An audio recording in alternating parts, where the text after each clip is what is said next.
This is for real. This is for real. This is Brooklyn, y'all. Family, y'all take it serious. Y'all take this thing real serious, y'all. This is for real. This is for real, y'all. This is for real. This is real. This is right here in Brooklyn. This is right at Brooklyn Hospital. Y'all, this is for real. They putting the bodies in 18-wheeler, y'all. This is live from Brooklyn, New York. Brooklyn Hospital. They putting bodies in the back of a freezer truck, y'all. Please stay inside. This is for real. This is for real, y'all. My hand is shaking because it's hard to look at this right here, what I'm seeing right now. It's hard to believe this. But y'all, this is for real. Please, please, y'all stay inside. This is real, y'all. This is coming right now. I'm right here now, right here outside the hospital. This is going on right now. This is live, y'all. This time is 10:40 Sunday morning. The queue outside Guayaquil's cemetery is a grim warning. Cesar Alvarez lost his mother a week ago to COVID-19. Now he simply wants to bury her. El olor humano no tiene factura, no tiene. Así vivimos nosotros los ecuatorianos y nadie nos representa, estamos solos. Most families like Cesar had to keep their loved ones' bodies at home for several days after authorities became overwhelmed by the number of dead. To protect against the smell in this tropical city, coffins are wrapped in plastic for a final farewell. While authorities claim fewer than 200 deaths from coronavirus in the whole of Ecuador, the city's morgue was overflowing.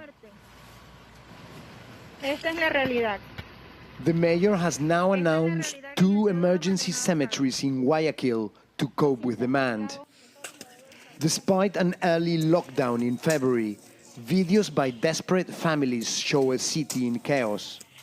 Hemos tomado la decisión de enterrarlo. Corpses kept in houses, on the street, some even abandoned. Hay que decir la verdad. Sabemos que, tanto en números de contagios como de fallecimientos, los registros oficiales se quedan cortos. The president's admission did little to calm the anger here. Necesitamos la ayuda internacional para que la gente no siga muriéndose. And as the frustration boils over, inside, the medics are facing an existential crisis. 7 nurses have already died, and 147 are infected. Over 100 more resigned due to lack of protective gear and support. Y todo ya. Antes hice un periodo de apnea, que tuve que ir a emergencia para que me pongan oxígeno. ¿Qué están esperando? ¿Que yo me muera? Petita's husband, Orlando, was sent home from the same hospital after doctors said they had no way to treat him. After he died, his body lay in the living room for 4 days before they could bury him. Porque es algo que usted nunca espera, porque nos tocó hasta incluso dormir afuera. Ahí dormimos en unas sillas ahí porque el olor era insoportable, no se podía entrar. Despite the lockdown, authorities say as many as 3,500 people may still die from COVID-19 in this part of Ecuador alone.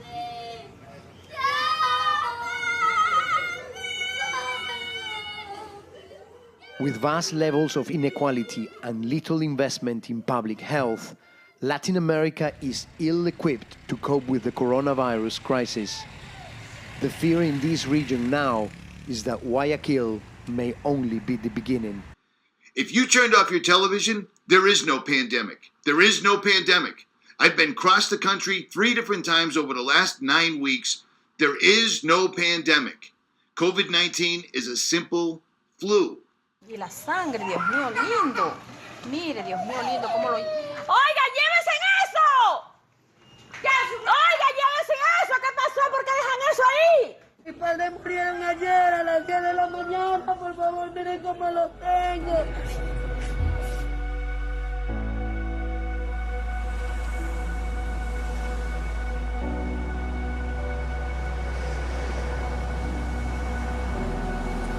lamentablemente como tenemos nuestro cadáver aquí, ya son 5 días, ya tenemos inconvenientes con los vecinos. Son los olores que emana el cadáver, señores, que no, ya no se resiste. Uno está aquí a las 5 de la mañana, que peleando su muerto 5 o 8 días.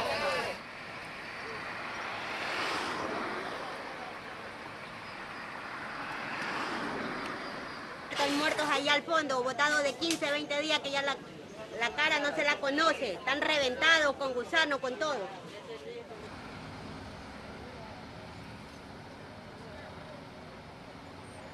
No hay cajas, las cajas están súper caras. Yo creo que hay más fallecidos porque, como usted se da cuenta, aquí hay como 10 o 15 muertos. Gente esperando para poderlos enterrar. Nos dan una hora, pero no se cumple. Antes, en Guayaquil, había alrededor de 35, en promedio 35 muertes por día. Hoy subimos a 150. Entonces, esos cadáveres que, como le digo, los manejaba antes la familia y las funerarias particulares, las tenemos que manejar ahora como el gobierno. ¿Tomamos acciones? Sí, pero se necesita una logística muy grande. Hoy, este momento, yo le aseguro que no hay ningún cadáver por recoger.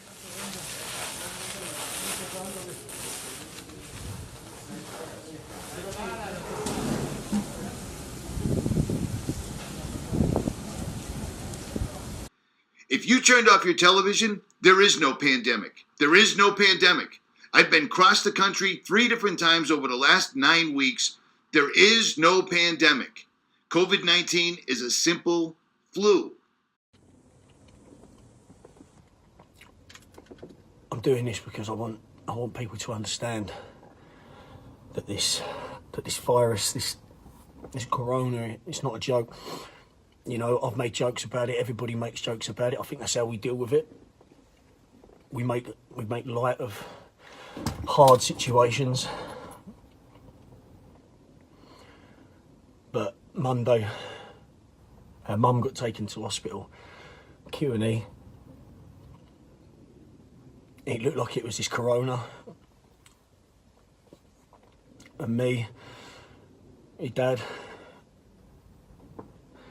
my brother and my sister and all their family have to just sit at home while she struggles in hospital on her own. And you can't go near her, you can't cuddle her, you can't take her anything. And you praying every day that she's going to come out, that she's going to be all right, everything's going to be okay. That was Monday. Now it's Thursday, and she's gone. She's gone.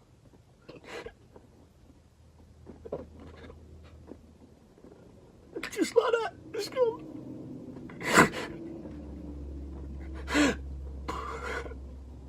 And we can't grieve, we can't comfort each other, we can't hold each other. Losing someone's hard enough, but not being able to hold your family close when you do is... This is the most gut-wrenching pain I've ever felt in my life.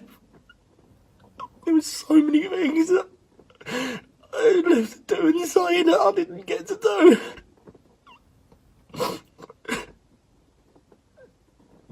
I'm just... Yes, people have got to start realising that this fucking thing ain't playing anymore. This is serious. I know loads of people have died, but it ain't until it's a bit closer to home that you realise how fucking dangerous it is.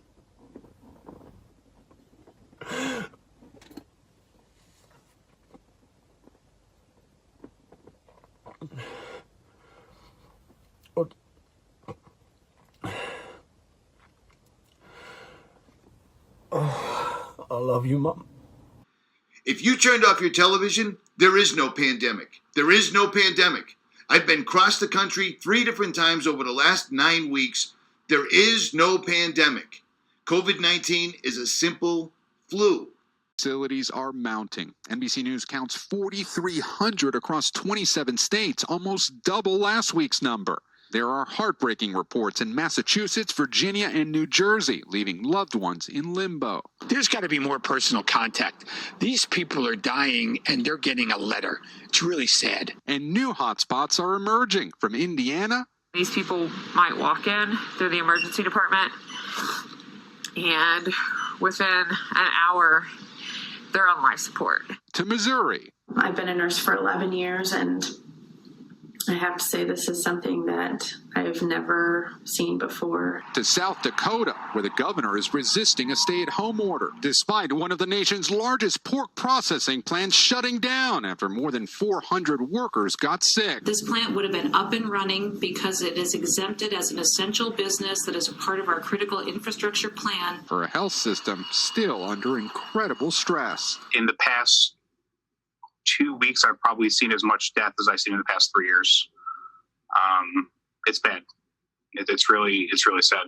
Dr. Angelo Messia is a third-year ER resident at St. Barnabas Hospital in the Bronx, where these refrigerated trailers act as temporary morgues. I feel like at this point, everybody we intubate is just, it's terminal.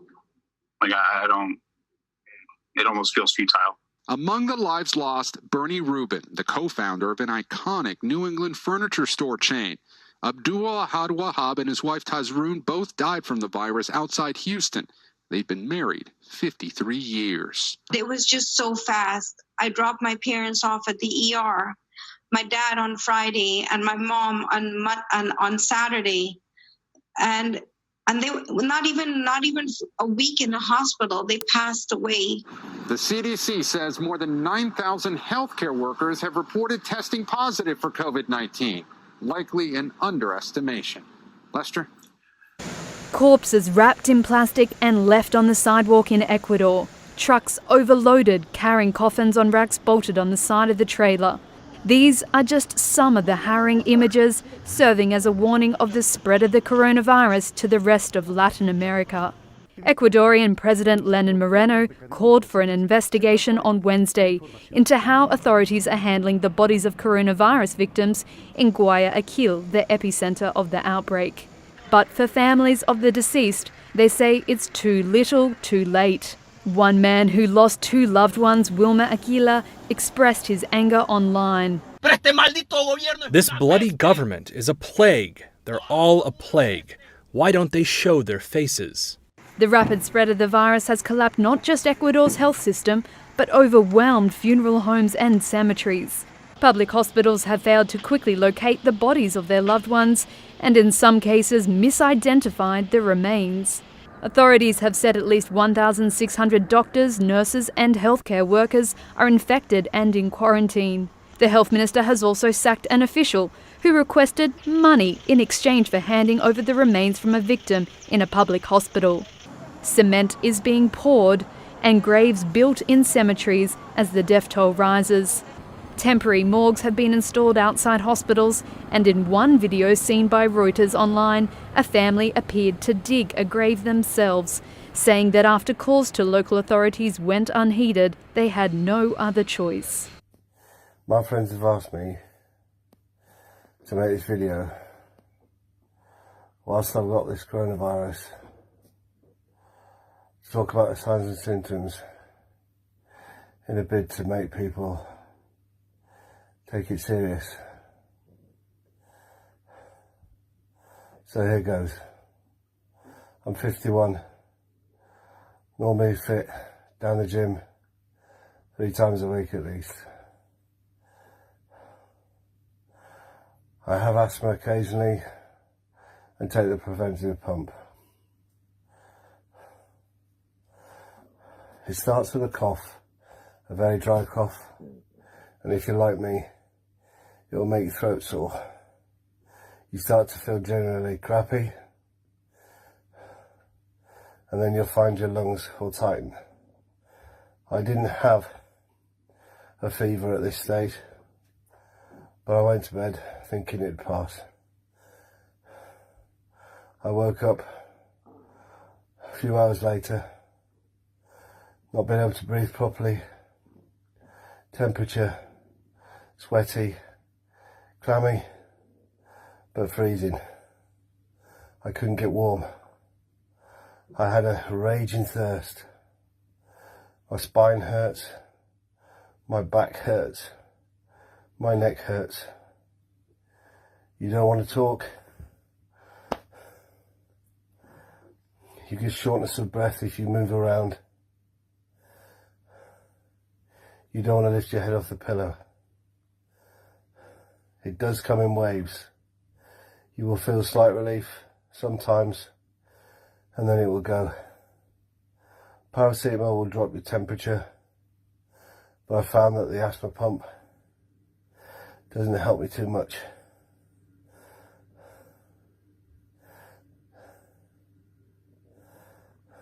If you get the cough, it's very painful, and if you feel the need to laugh, don't, because it's very painful. This really hurts. It's like nothing I've ever had before. I wouldn't wish it on my enemy. So please, stay away from each other. Respect each other.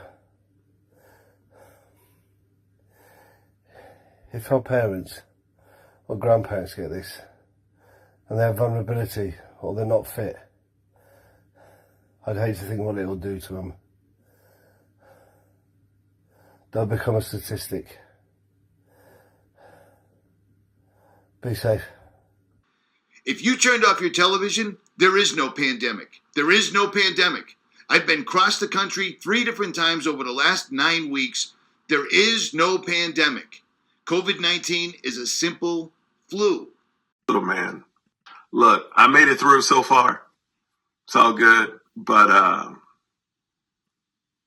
just want you to know the people that are dying in the hospital, man.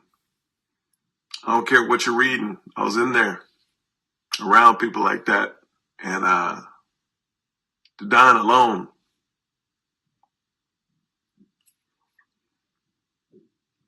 They don't have family in there, man. They can't. And you're going to hear stories where nurses are surrounded, and the nurses and the first responders, man, you guys are amazing. Risking your life for us, you know, but I'm reading all the stories. I'm seeing all these stories of people dying. And I know when I was in there, they were like, yo, if it goes bad, you're not going to see anybody.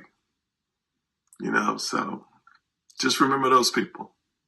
You know, I made it, you know, but we need to shift the attention to the people that need the help and that are dying alone.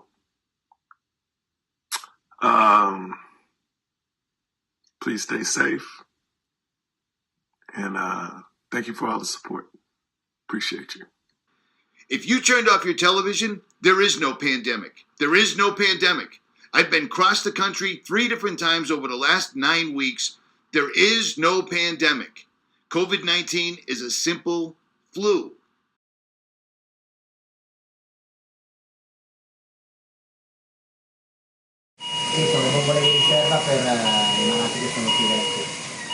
They're fighting a war here and they're losing. The sheer numbers of people succumbing to the coronavirus is overwhelming every hospital in northern Italy. The staff are working flat out trying to keep these people from deteriorating further. They're trying to stop them from dying. This isn't an intensive care unit, it's an emergency ward. The ICU is full. People have only just arrived here and they are in terrible shape. This is an absolute constant. This killer pandemic is virtually out of control. The patients are literally gasping for air.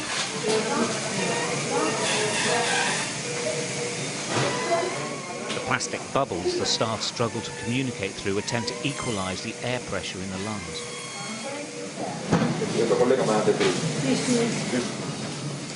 Nobody expected this.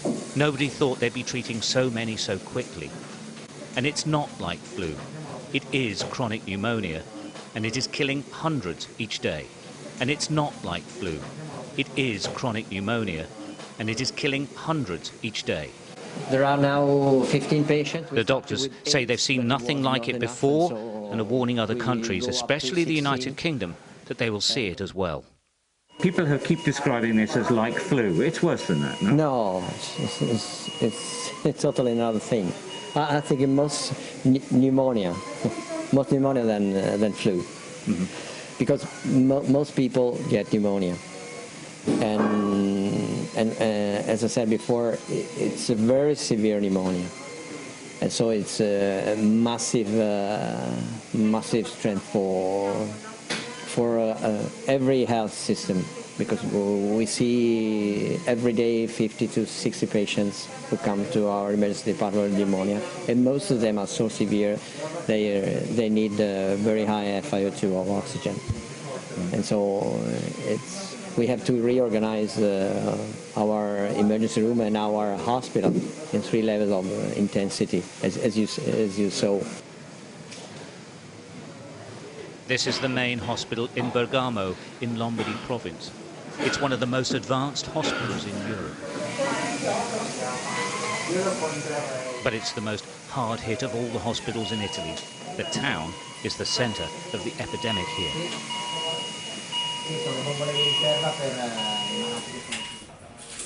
This isn't a ward, this is a waiting room. Wherever you go, people are on gurneys, in corridors, in meeting rooms, they're everywhere. All the medical staff urge other nations to see what's happening and lock their nations down right now or face this. What I would suggest is just shut down to stop all the outbreak and not coming in this kind of situation that is very, very difficult to manage. Can I ask you personally what it's been like? I never felt so stressed in my life. I'm an intensivist, and I'm quite used to, intense moment and choices, and people are critical and will die without any, treatment, and you make the difference. But when you arrive at this point, you realize that you are not enough, and maybe we are 100 anesthetists here. We are doing our best, but maybe it's not enough. We are performing the test for the nasal swab to detect coronavirus. The problem facing health services across the world is that when the infection curve goes up, it rockets. And all the resources, all the testing, all the supplies are used up instantly. Multiple hospitals all at once. What's staggering is that Italy is doing a lot of testing. Thousands upon thousands are being tested. So far, about 4,000, the numbers keep changing, have actually completely recovered. The crucial point is that about the same number are dying. They're sort of neck and neck. And it seems you either live and recover or you die. Something nobody expected. Bergamo wanted us to see this to show what a catastrophic emergency nobody has experienced before looks like. Here they're calling it the apocalypse, and this is what it looks like. And their message to us is simple: get ready. Italy is now officially the country at the epicentre of the outbreak. There have been more deaths there than anywhere else in the world, and doctors have told Sky News their hospitals are on the brink of collapse as they struggle to deal with the sheer number of patients. There are now so many bodies in the north of the country that many are being stored in local churches. The Lombardy region is the worst hit. Sky News correspondent Stuart Ramsey has been granted access to the main hospital in Cremona. They've run out of room at the morgue, but they haven't run out of respect for the dead at Cremona Hospital. The next batch of the lost waiting for cremation are laid out in the hospital chapel before collection. Their families couldn't even say goodbye. They're all in quarantine. It's a recurring theme now. Everyone dies alone.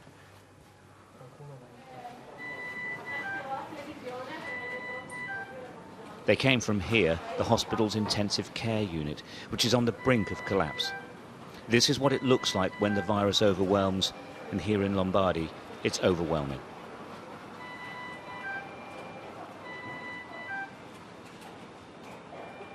These patients are critically ill. In all probability, they won't make it. The staff have no cure available to them. They're just trying to keep them alive. Every 13 to 16 hours, they turn the patients over to relieve the pressure on the lungs. Without doubt, she wouldn't survive without constant attention. The patients are highly contagious. Where possible, they're observed from a distance, but most of the time, that isn't possible.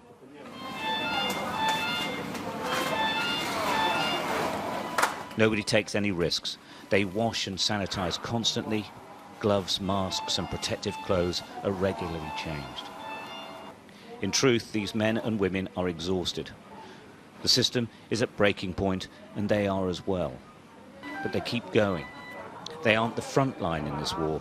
They are the only line.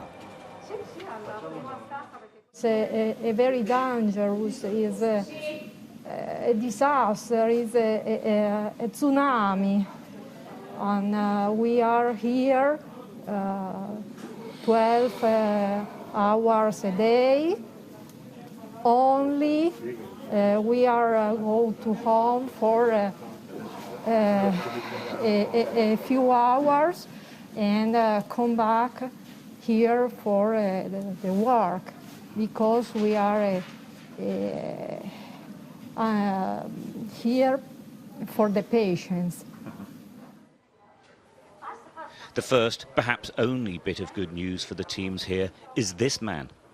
We couldn't approach him. He's still too weak, but he waved. He is recovering. After 2 weeks, he is getting better. In that 2 weeks, though, not one other person on this ward improved, or worse, they died. What's really interesting here is that now they've had to extend the intensive care unit, but now it is absolutely full. It's absolutely full in every hospital in Lombardy. They're hoping that some can be taken away. And the other really frightening development is that the patients are getting much, much younger because they are not being treated in hospital because there's no room for them. And that is a big, big change, because the virus has mainly affected the older age groups. Now they're talking about people in their 30s and 40s. That hasn't been seen anywhere so far. The only illnesses being treated in Cremona Hospital now are linked to the coronavirus, and it's spreading. We opened this side of the department to intensive care only yesterday, and today is already full. Oh, so in 1 day it's full? In 1 day, less than 1 day, yes. Emanuela Catanacci is a neurosurgeon normally. Now she's working in intensive care. She asked to send a message to the world. Lockdown. If you can see what's happened in other country or in other part of your country and wait to do something, I think now it's not more an option. Maybe at the beginning we didn't know exactly what would be happen, but now we know what happened. It's you don't think that it's happening here and it can't happen everywhere else. It will. Because it will, if you don't do anything to stop it. In Lombardy, they haven't run out of hope, but they're struggling with pretty much everything else. They're waiting for the epidemic to peak, but it could be weeks. It could be much longer.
Sa pulis, pati military, pati mga barangay, shoot them dead.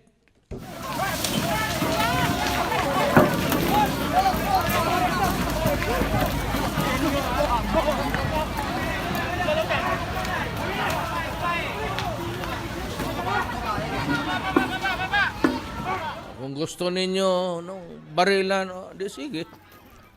Gusto ninyo ng pukpukan, sige. I will not hesitate. Let this be a warning to all.